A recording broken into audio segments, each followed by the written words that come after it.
why tonight sit him for the whole entire game? Well, like I said, I've said all along here with him, we are so far ahead of the process with him being here this year. And that continues, even tonight's process. It needs to be, we're trying to teach him how things are done here. The things of understanding conduct of a pro, all the things you do to play. So, yeah, I'm not going to get involved in the situation. Someone on the bench tonight, I'm not going to give you specifics, but you may not believe it, but it's for the right reason, because we care about him.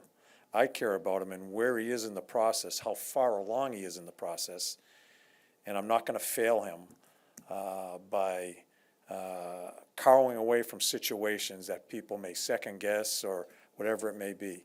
We're going to do it the right way with this kid because we think he's that special.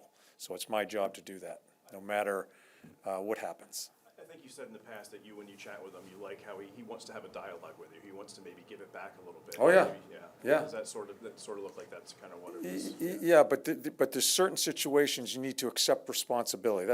I guess that's the general term I'll give you. I don't want to get too involved in it because it's unfair to him.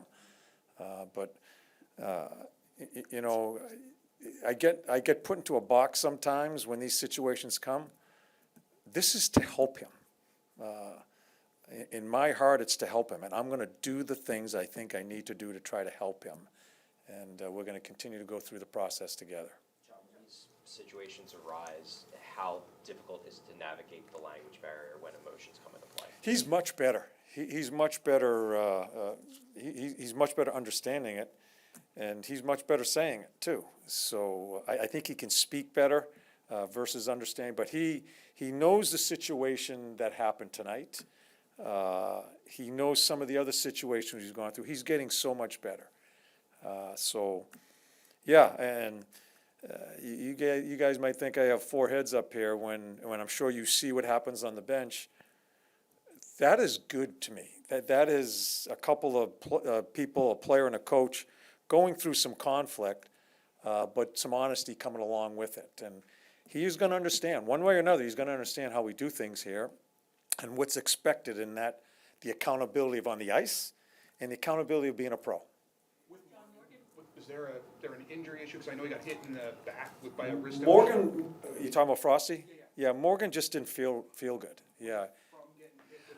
That's what they told me. I didn't see the hit, but he tried. He took a rest for a little bit, tried to come and just didn't.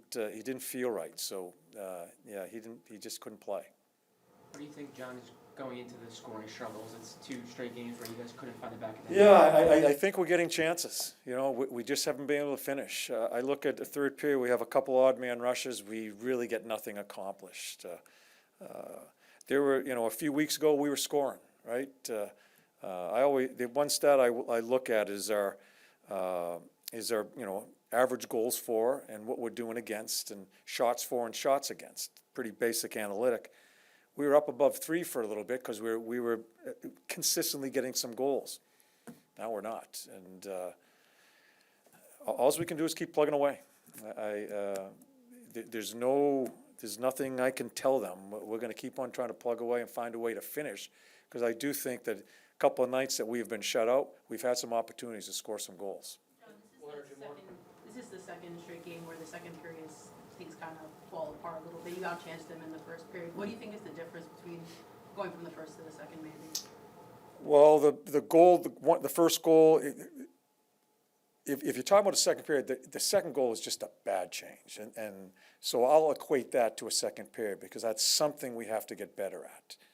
And it's 2 defensemen that, it's forwards and defense, but the defense, that's the onus on them to make sure they are surveying the play before they change. I think that's a big play tonight. We're down 1-0, and we're trying to score. Their goaltender's playing very well.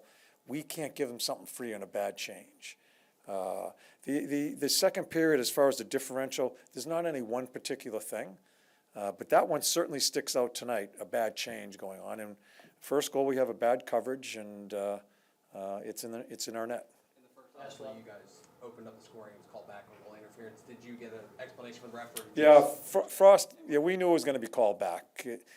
Frosty's doing a good job screening, but once he puts his feet in the blue, if he's just another foot out, I think it's a goal. It's something we talked about with this goaltender. He's playing so well for them right now that we have to put a screen on him. But once his skates go in the blue, there's not a lot of contact, there's a bit, but we knew it was gonna be called off. Once his skates are in the blue, they're gonna call that off.